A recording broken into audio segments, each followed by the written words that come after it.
അപ്പുറത്തെ ആൻറ്റിയുടെ അടുത്തേക്ക് അമ്മ പോകുന്നത് നെഞ്ചിടിപ്പോടെ രമ്യ നോക്കി നിന്നു. മനോജ് വന്ന കാര്യം എങ്ങനും പറയാനാണോ? അവൾക്ക് വല്ലാതെ ശരീരം തളരുന്നത് പോലെ തോന്നി. എന്നാൽ ഇന്നിവിടെ ലഹളം നടക്കും. രവിയോട് താൻ കാണിക്കുന്ന അകൽച്ചയുടെ കാരണമെല്ലാം അമ്മയ്ക്ക് പിടികിട്ടും. അമ്മ തനിക്ക് സ്വസ്ഥത തരില്ല. അവൾ ആദി എരിഞ്ഞ് അകത്ത് തന്നെ നിന്നു. കുറച്ച് കഴിഞ്ഞതോ അമ്മ അകത്തേക്ക് കയറി വന്നു. അമ്മയുടെ മുഖഭാവം അവൾ ശ്രദ്ധിച്ചു. പ്രത്യേകിച്ച് പ്രശ്നമൊന്നുമില്ല. അവൾക്ക് സമാധാനമായി. രവിയുടെ അസുഖം അറിയാനായിരുന്നു ആൻറ്റി വിളിച്ചത്. അമ്മ പറഞ്ഞു, സുശീല ചോദിക്കുകയായിരുന്നു രവിക്ക് എങ്ങനെയുണ്ടെന്ന്. അവൻ ഒരു വല്ലാത്ത അവസ്ഥയിൽ എൻ്റെ കുഞ്ഞ്. അമ്മ പറഞ്ഞു, നീ എന്താ ഇന്നത്തെ ദിവസം അങ്ങോട്ട് വിളിക്കാനോ അല്ലെങ്കിൽ അവനെ ഒന്ന് കാണാനോ വരാഞ്ഞത്? ഒരു ഓട്ടോ വിളിച്ചെങ്കിലും നിനക്ക് വരാമായിരുന്നല്ലോ. നിൻ്റെ ഹസ്ബൻഡല്ലേ? ഓ, ഒന്നുമില്ലമ്മേ. നീ ഇവിടെ വന്നിരുന്നേ, എനിക്ക് കുറച്ച് കാര്യങ്ങൾ സംസാരിക്കാനുണ്ട്. അമ്മ അവളെ അകത്തേക്ക് വിളിച്ചു. എന്താ അമ്മേ, നിങ്ങൾ തമ്മിൽ എന്തെങ്കിലും പ്രശ്നമുണ്ടോ? ഇല്ല, മുമ്പ് ഇങ്ങനെയല്ലായിരുന്നല്ലോ നീ. അവനോട് നല്ല സ്നേഹമായിരുന്നല്ലോ. ഇപ്പോൾ എന്താ നിനക്ക് ഇത്രയൊരു അകൽച്ച? ഓ, പ്രത്യേകിച്ച് അങ്ങനെയൊന്നും ഇല്ലമ്മേ. ഞാൻ ഇഷ്ടപ്പെട്ട് കല്യാണം കഴിച്ചൊന്നും അല്ലല്ലോ.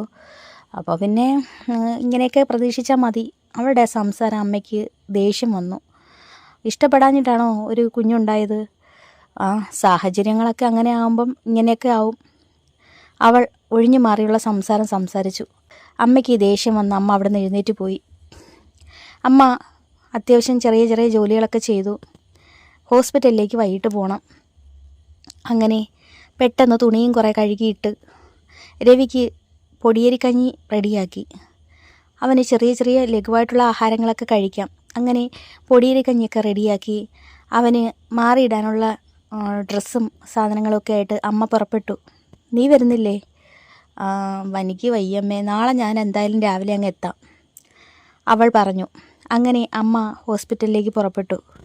രമ്യ അമ്മ പോയതിൻ്റെ തക്കത്തിൽ മനോജിനെ വിളിച്ചു. നീ ഇങ്ങോട്ട് വരുന്നുണ്ടോ? അയ്യോ, ഞാൻ ഇന്നെങ്ങനെയാടി വരുന്നത്? എനിക്കിന്ന് ഒരിടം വരെ പോകണമല്ലോ. ഓക്കെ, ഞാൻ വെറുതെ വിളിച്ചെന്നേ ഉള്ളൂ. അല്ലെങ്കിൽ തന്നെ വരണ്ട. കാര്യം എന്ന് വെച്ചാൽ അപ്പുറത്തെ ആൻറ്റി ഇന്ന് അമ്മയെ വിളിച്ച് സംസാരിച്ചപ്പോൾ സത്യം പറഞ്ഞാൽ ഞാനങ്ങ് ടെൻഷൻ അടിച്ചു പോയി. ആൻറ്റി ഇനി വല്ലതും പറഞ്ഞു കൊടുക്കുമെന്നായിരുന്നു എൻ്റെ ടെൻഷൻ. പക്ഷേ ഭാഗ്യം, രവിയുടെ അസുഖം ചോദിക്കാനായിരുന്നു അവർ വിളിച്ചത്. അതുകൊണ്ട് രക്ഷപ്പെട്ടു. എന്നിട്ടാണോ നീ ഇന്ന് എന്നെ അങ്ങോട്ട് വിളിച്ചത്? എനിക്ക് നല്ല പേടിയുണ്ട്. ആരെങ്കിലും പ്രശ്നം ഉണ്ടാക്കിയോ അല്ലെങ്കിൽ എന്തെങ്കിലും വിഷയങ്ങളുണ്ടായാലേ എന്തു ചെയ്യും? ഞാൻ ആരാണെന്ന് ചോദിച്ചാൽ എന്തു പറയും? അവൻ പറഞ്ഞു. അവൾക്കും അപ്പോൾ അതിനെക്കുറിച്ചൊരു ബോധം വന്നു. സത്യമാണല്ലോ എന്ന് ഓർത്തു.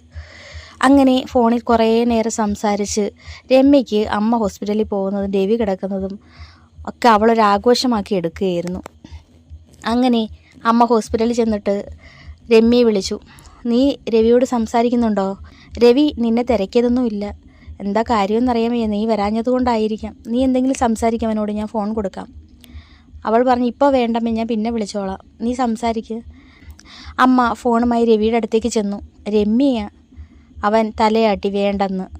അവൾ വരാത്തതിൻ്റെ ദേഷ്യമാണോ നിനക്ക്? അല്ലെന്നും അവൻ പതുക്കെ പറഞ്ഞു. അങ്ങനെ അമ്മ പറഞ്ഞു, അവനെന്തോ സംസാരിക്കാൻ വയ്യ. അവൾക്ക് ആശ്വാസമായി. സംസാരിക്കാൻ വയ്യെങ്കിൽ അത്രയും നല്ലത്. അങ്ങനെ ഫോൺ കട്ട് ചെയ്തു. അതിനുശേഷം അമ്മ അവനെ ചാരി ഇരുത്തി പൊടിയരിക്കഞ്ഞി ഇച്ചിരിച്ച് വായിലൊഴിച്ചു കൊടുത്തു. അത് കുടിച്ച് അതിനുശേഷം മുഖമൊക്കെ തുടച്ചതിന് ശേഷം അമ്മ പുറത്തിരുന്നു. നാളെ വാർഡിലേക്ക് മാറ്റും. അതായിരുന്നു അമ്മയ്ക്കൊരാശ്വാസം. ആ റൂമിൽ തന്നെ കിടക്കുമ്പോൾ അവനെ എന്തോ എപ്പോഴും കാണാൻ സാധിക്കുന്നില്ല. വാർഡിലേക്ക് ആകുമ്പോഴത്തേക്ക് അവനെ പരിചരിക്കാനോ അവൻ്റെ അടുത്തിരിക്കാനോ ഒക്കെ സാധിക്കുമല്ലോ. അങ്ങനെ വാർഡിലേക്ക് മാറ്റുന്നത് നോക്കി അമ്മ വെയിറ്റ് ചെയ്തു. രമ്യ കുഞ്ഞിൻ്റെ കാര്യങ്ങളൊക്കെ നോക്കി കൂട്ടുകാരികളെയൊക്കെ വിളിച്ച് ആഘോഷിക്കുകയായിരുന്നു. അതിനുശേഷം പിറ്റേന്നായി വാർഡിലേക്ക് മാറ്റി. ഇപ്പോൾ ഏറെക്കുറെ ബെറ്ററായി വരുന്നുണ്ട് രവി പക്ഷേ രമ്യയെക്കുറിച്ച് ഒന്നും ചോദിക്കുന്നില്ല. അത് രമ്യ കാണാൻ വരാത്തത് കൊണ്ടാണെന്നാണ് അമ്മ കരുതിയിരുന്നത്.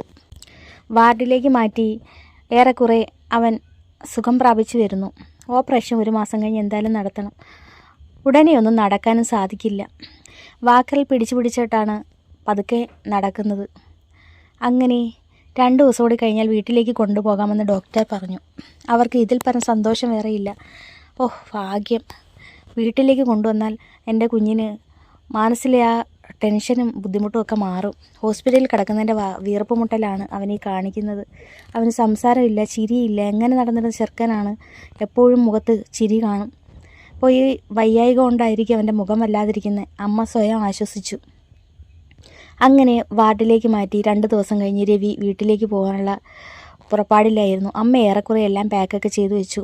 അതിനുശേഷം രമ്യയോട് പറഞ്ഞു, രവിയെയും കൂട്ടി ഞാൻ അങ്ങോട്ട് വരികയാണ്.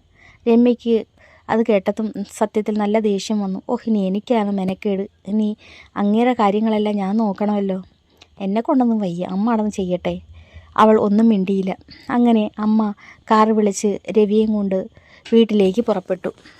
അപ്പോൾ വീട്ടിൽ ചെന്നിട്ട് എന്തുണ്ടായെന്ന് നമുക്ക് അടുത്ത സ്റ്റോറിയിൽ കേൾക്കാം. നിങ്ങൾക്ക് ഇഷ്ടമായെങ്കിൽ ലൈക്ക് ചെയ്യാനും കമൻറ്റ് ചെയ്യാനും സബ്സ്ക്രൈബ് ചെയ്യാനും മറക്കരുത്.